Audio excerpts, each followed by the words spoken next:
Hi tears, welcome back. எல்லாரும் எப்படி இருக்கீங்க? நல்லா இருக்கீங்களா? இன்றைக்கி நம்ம வீடியோவில் நம்ம பார்க்க போகிறது இந்த ஒரு கடுக்காய் வச்சு நினச்சி கூட பார்க்காத நல்ல நல்ல டிப்புங்க தாங்க. அதுக்காக வேண்டிட்டு கடுக்காய் நம்ம இடிகளில் போட்டு நல்லா ஒன்று இடித்து எடுத்துக்கலாம்.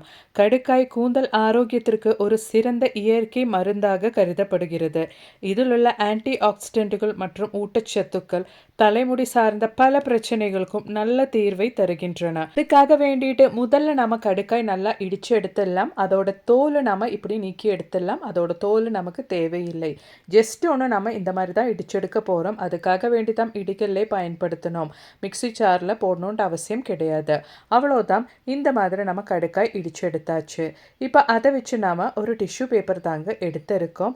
டிஷ்யூ பேப்பரில் நாம் விக்ஸ் பேப்பர் அப்ளை பண்ணிடலாம். அதுக்காக வேண்டிட்டு ஒரு 1/4 டீஸ்பூனுக்கும் குறைவான அளவுக்கு நம்ம விக்ஸ் எடுத்துக்கலாம். அது டிஷ்யூ பேப்பரில் நல்லா ஒன்று ஸ்ப்ரெட் பண்ணிக்கலாம். உங்கள் கையில் டிஷ்யூ பேப்பர் இல்லை அப்படின்னா நீங்கள் நியூஸ் பேப்பர் கூட பயன்படுத்திக்கலாம். அவ்வளோதான்.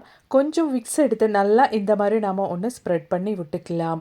இந்த மாதிரி நம்ம செய்யறதுனால நம்ம வீட்டில் இருக்கிற கொசு தொல்லை, பொடிங்க தொல்லை, கரப்பான் தொல்லை, பல்லி தொல்லை எல்லாம் காணாமல் போயிருங்க. அது மட்டும் இல்லை, இந்த ஒரு ஸ்மெல்லுக்கு நம்ம வீட்டில் பாம்பு கூட எட்டி பார்க்காது. அவ்வளோதான். விக்ஸ் பேப்பரை போட்டதுக்கு மேலே நம்ம பொடிச்சு வச்சுருந்த கடுக்காய் பொடி கூட நம்ம இந்த மாதிரி ஒன்று ஸ்ப்ரெட் பண்ணிக்கலாம். அதோடவே நமக்கு தேவையானது இன்ஸ்டன்ட் காஃபி பவுடர். எந்த காஃபி பவுடராக இருந்தாலும் பரவாயில்ல, இன்ஸ்டன்ட் காஃபி பவுடர் அதுவும் நாம் இந்த மாதிரி ஒன்று ஸ்ப்ரெட் பண்ணிக்கலாம், ஒரு 1/4 டீஸ்பூன் அளவுக்கு. அவ்வளோதான். இப்போ நாம் இந்த ஒரு டிஷ்யூ பேப்பர் நல்லா டைட்டாக ஃபோல்ட் பண்ணி எடுத்துக்கலாம். நல்லா ரோல் பண்ணி எடுக்கணும். இந்த மாதிரி நல்லா டைட்டாகவே ரோல் பண்ணி எடுத்துக்கோங்க. அப்போ தான் நம்ம உள்ளே போட்ட நம்மளோடது கடுக்காய் தூளும் அது மாதிரி காஃபி தூளெல்லாம் வெளியில் வராமல் இருக்கும். அதுக்காக வேண்டிட்டு எவ்வளோ டைட்டாக உங்களால் ரோல் பண்ண முடியுமோ அவ்வளோ டைட்டாக ரோல் பண்ணி எடுத்துக்கோங்க. இந்த மாதிரி. அதுக்கப்புறமேட்டு நாம் இதை வச்சு என்ன செய்ய போகிறோம் அப்படின்றது பார்த்துடலாம். இந்த மாதிரி ஒரு பிளேட் வச்சுக்கோங்க. அதுக்கப்புறமேட்டு நம்ம ரெடி பண்ண அந்த ரோலுக்கு 2 சைட்லேயும் நம்ம பற்ற வச்சுக்கலாம். இது பற்ற வைக்கும்போது அதோட புகையிலிருந்து வர அந்த ஒரு ஸ்மெல்லு மட்டும் போதுங்க. நம்ம வீட்டில் எவ்வளோ தான் கொசு இருந்தாலும், ஃப்ரூட் சீசன் அப்படின்றதுனால இருக்கிற பொடிங்க இருந்தாலும், அதோடவே இந்த ஒரு ஸ்மெல்லுக்கு நம்ம வீட்டில் பல்லி தொல்லை, கரப்பான் தொல்லை அது மட்டும் இல்லைங்க. நம்ம வீட்டுக்கு சுற்றிலும் பாம்பு தொல்லை இருந்தால் கூட நம்ம வீட்டு பக்கமே எட்டி பார்க்காதபடி ஆயிருங்க. அவ்வளோ நல்ல ஒரு ஸ்மெல்லு வரும் இந்த ஒரு கடுக்காய். அது மாதிரி தைலம், காஃபி பவுடர் சேர்ந்து வரும்போது பாருங்கள், நல்லபடியாக அது எரியும் போது வர இந்த ஒரு புகை நம்ம வீட்டுக்கு சுற்றிலும், நம்ம வீட்டுக்குள்ளே கட்டில் கடியில், டைனிங் டேபிள் கடியில், கர்டனுக்கு பின்னாடி எல்லாம் நம்ம காமிச்சு விட்டாலே போதுங்க. இந்த ஒரு ஸ்மெல்லுக்கு நம்ம வீட்டில் எந்த தொல்லையுமே இல்லாமல் கடையில் இருந்து கண்ட கண்ட கெமிக்கல்ஸ் எல்லாம் வாங்குறதுக்கு பதிலாக குழந்தைங்க எல்லாம் இருக்கிற வீடாக இருந்தாலும் தைரியமாக நீங்கள் இந்த மாதிரி ட்ரை பண்ணிக்கலாங்க. சாயந்தர டைமில் கொசு தொல்லையே இல்லாமல் நிம்மதியாக படுத்து தூங்கிக்கலாம். கண்டிப்பாக ட்ரை பண்ணி பாருங்கள். பிடிச்சிருந்தா மறக்காமல் ஒன்று லைக் பண்ணுங்கள் ஃப்ரெண்ட்ஸ். அப்போ இனி நமக்கு ரொம்பவே டேஸ்டியான வெரைட்டியான கர்நாடகா ஸ்டைல் சட்னி ரெசிபி பார்த்துடலாம். அதுக்காக வேண்டிட்டு கடாயில் 1 டீஸ்பூன் அளவுக்கு ஆயில் ஊற்றியிருக்கேங்க. அதோடவே நமக்கு ஒரு 3 டேபிள் ஸ்பூன் அளவுக்கு துவரப்பருப்பு தாங்க. நம்ம சாம்பாருக்கெல்லாம் பயன்படுத்துகிற துவரப்பருப்பு தான். அதுவும் ரேஷன் பருப்பு தான் நான் இங்கே எடுத்திருக்கேன். அது ஒரு 3 டேபிள் ஸ்பூன் அளவுக்கு எண்ணெயில் ஊற்றி நல்லா ஒன்று வறுத்து எடுத்துக்கலாம். அதோட அந்த ரோ டேஸ்ட்டு போகிற அளவுக்கு நம்ம வறுத்து எடுக்கணும்.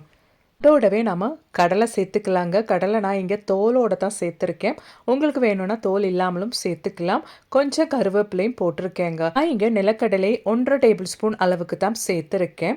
அதுவும் சேர்த்து நம்ம நல்லா ஒன்று வதக்கி எடுத்துடலாம். இப்போவே நம்மளோட துவரப்பருப்போட கலர் எல்லாம் நல்லபடியாக சேஞ்ச் ஆகிட்டுருக்கு.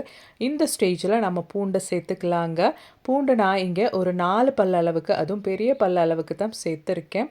அதோடவே நம்மளோட சட்னிக்கு தேவையான, காரத்துக்கு தேவையான காஞ்ச மிளகாவும் சேர்த்துக்கலாம். நான் இங்கே 2 காஞ்ச மிளகா தான் சேர்த்துருக்கேன். அதோடவே நம்ம ஒரு மீடியம் சைஸ் வெங்காயம் கட் பண்ணிவிட்டு அது கூட சேர்த்துக்கலாம். வெங்காயம் ஒரு கண்ணாடி பதத்துக்கு நம்ம வதக்கி எடுத்தால் போதும்.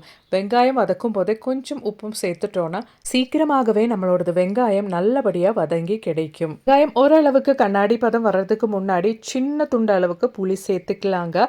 புளி சேர்த்ததுக்கு அப்புறமேட்டு ஒன்று கூட நல்லா ஒன்று வதக்கி விட்டுடலாம். அவ்வளோதான், நம்மளோட வெங்காயம் கண்ணாடி பதத்துக்கு வந்தாச்சு. இந்த ஸ்டேஜில் நம்ம ஃப்ளேம் ஆஃப் பண்ணிக்கலாம். ரொம்ப ஆறாமல் ஒரு வெது வெதுப்போட நம்ம மிக்ஸி ஜாரில் போட்டு அரைச்சி எடுத்துட்டோன்னா நல்லா ஃபைனாக நமக்கு சட்னி அரைச்சி எடுக்க முடியும். அதோடவே நீங்கள் சட்னிக்கு அரைக்கும் போது எப்போவுமே சூடான தண்ணியில் அரைச்சி எடுத்துட்டிங்கன்னா அந்த சட்னியோட டேஸ்ட்டும் வேறு லெவலில் இருக்கும். ஹோட்டல்ல எல்லாம் செய்கிற ஒரு அருமையான டிப்புங்க. தேவையான அளவுக்கு உப்பு நம்ம இந்த டைமில் சேர்த்துக்கலாம். அவ்வளோதான், ரொம்பவே திக்கான கெட்டியான சட்னி இங்கே ரெடி ஆயிருச்சு. நமக்கு ஒரு 5-6 பேருக்கு தாராளமாகவே இந்த சட்னி சாப்பிட்டுக்கலாங்க. காலையில் பிரேக்ஃபாஸ்ட்டுக்கும் அது மாதிரி நல்ல ஒயிட் ரைஸ் கூடலாம் சாப்பிட்றதுக்கு ரொம்பவே டேஸ்டியாக இருக்கும். குழம்பு எதுவுமே தேவைப்படாது. நல்ல கிறிஸ்பியான தோசை, இட்லி எல்லாம் சாப்பிட்றதுக்கு இந்த ஒரு சட்னி மட்டும் போதுங்க.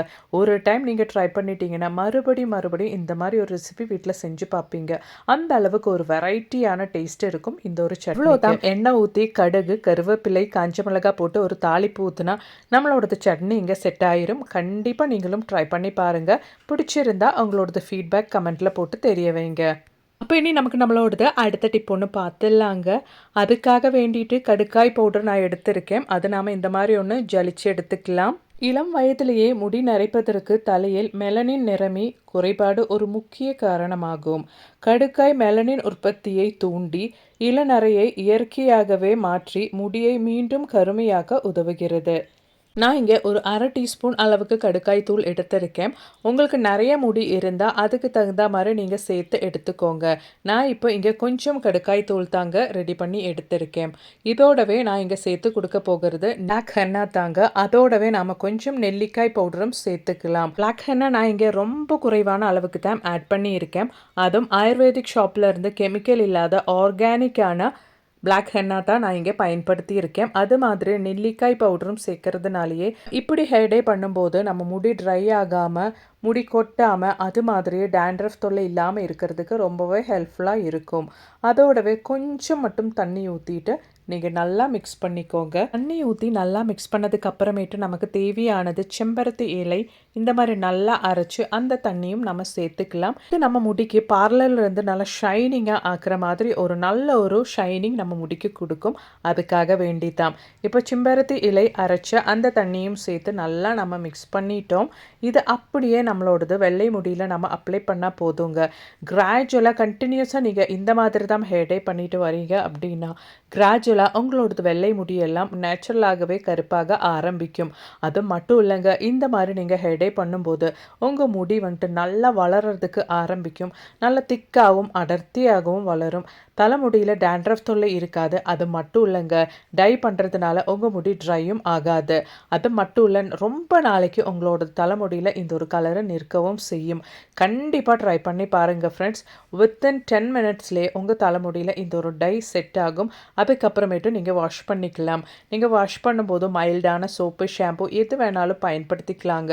அது மட்டும் இல்லைங்க, கடுக்காய் நாம் இப்படி கண்டினியூஸாக நம்ம முடியில் அப்ளை பண்ணுறதுனால உங்களுக்கு ப்ரீமெச்சூர் கிரே அப்படி இல்லைனா இளநரை அப்படின்ற பிரச்சனையே அதுக்கு மேலே இருக்காது.